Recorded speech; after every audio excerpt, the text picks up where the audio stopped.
জানো মোৰ লগতে এনেকুৱা হয় ভাইটি তই কচোন মই কি ভুল কৰিছিলোঁ ক কি ভুল আছিলে মোৰ গাত বা এইফালে চা তই নাকান্দিবি না আৰু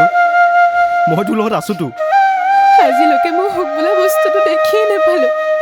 আৰু এতিয়া চোন মোৰ সকলো শেষ হৈ থাকিলে ভাইটি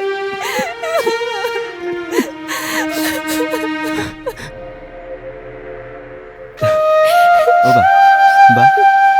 আৰু তই মন মাৰি নাথাকিবি মই সেইফালৰ পৰা আহোঁগৈ আৰু তোলৈ কিবা এটা ধুনীয়া খোৱা বস্তু লৈ আহিম দেই ভালকৈ যাবি আৰু চা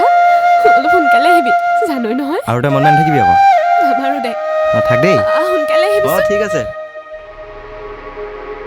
ইমান ধুমধামকৈ ইমান টকা খৰচ কৰি বিয়াখন পাতিব লৈছিলোঁ এই কুলকখনি জনাৰ কাৰণে চব ধ্বংস হৈ গ'ল কুলকখনি তই আৰু ভাইটি দুটা ঘৰৰ পৰা ওলাই যাবি দাদা তই এইবোৰ কি কৈছ চা দাদা আমিচোন চব একে পৰিয়ালৰে তাৰ পাছত যদি তই এনেকৈ কওঁ আমি কলৈ যাম ক আঁতৰ এই ঘৰ মোৰ তহঁতক মই খুৱাইছোঁ কেল্লা ওলাই যাবি ঘৰৰ পৰা